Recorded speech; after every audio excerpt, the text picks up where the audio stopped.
अस्सलाम वालेकुम, मैं हूं हसनैन कुरैशी और आप देख रहे हैं मेरा यूट्यूब और फेसबुक चैनल।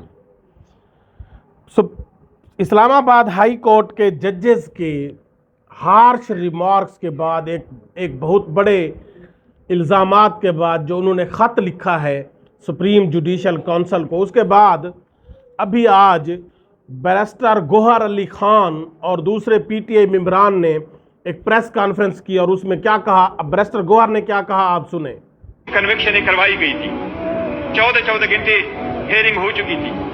एक जज साहब ने कहा था मुझे नहीं पता मेरे बच्चे कहाँ हैं। एक जज साहब ने यह कहा था कि मेरे बेटे का वलीमा पोस्टपोन करवाया गया है। इस किस्म की जजमेंटें दी गई है। बैरिस्टर गोहर ने कहा कि इमरान खान को चंद दिनों के अंदर 3 केसेस में बहुत जल्दबाजी में फैसले सुनाए गए। एक जज साहब ने, बैरिस्टर गोहर ने कहा कि समाअत के दौरान एक जज साहब ने कहा था कि मुझे नहीं पता मेरे बेटे कहाँ हैं।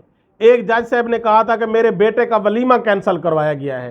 ट्रायल के दौरान क्रॉस एग्जामिनेशन की इजाज़त नहीं दी गई, एविडेंस देने का हक नहीं दिया गया और हमें आर्गूमेंट के लिए बुलाया जाता था, लेकिन जब हम वहाँ जाते थे तो जज साहब अपना डिसीजन सुनाकर जा चुके होते थे।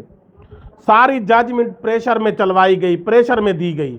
हम मुतालबा करते हैं कि इमरान खान के तमाम सज़ाएँ ख़त्म की जाएँ, मुअत्तल की जाएँ और इमरान खान को फ़ौरन रिहा किया जाए। हम सुप्रीम कोर्ट ऑफ पाकिस्तान से ये मुतालबा करते हैं।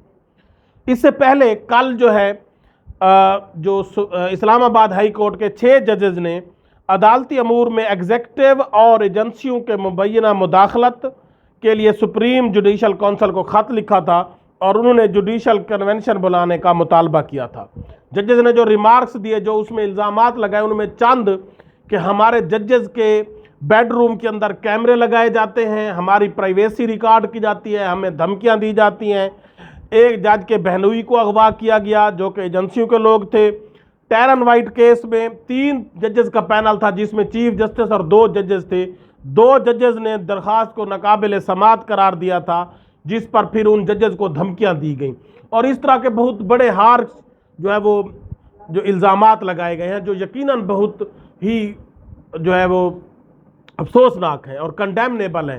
तो इस पर अब हमारे चीफ जस्टिस काजी फैज़ ईसा साहब देखते हैं एक्शन लेते हैं या नहीं देते, क्योंकि वो अभी उन्होंने आंखें बंद की हुई हैं।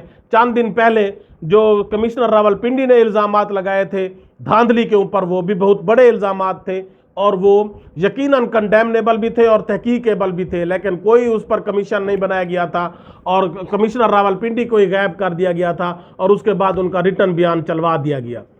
तो आप भी यकीनन देखें इन जजेस, जो 6 जजेस हैं इस्लामाबाद हाई कोर्ट के, मेजॉरिटी जजेस के तहफ़्फ़ुज़ात को हमारे चीफ जस्टिस काजी फैज़ ईसा साहब या सुप्रीम जुडिशल काउंसिल देखती है या उनकी तरह, पहले की तरह, कमिश्नर रावलपिंडी की तरह उनके इल्ज़ामात को भी रद्दी की टोकरी में फेंक दिया जाता है और उनको ज़ालिमों के रहम व करम पर छोड़ दिया जाता है। अल्लाह हाफिज़।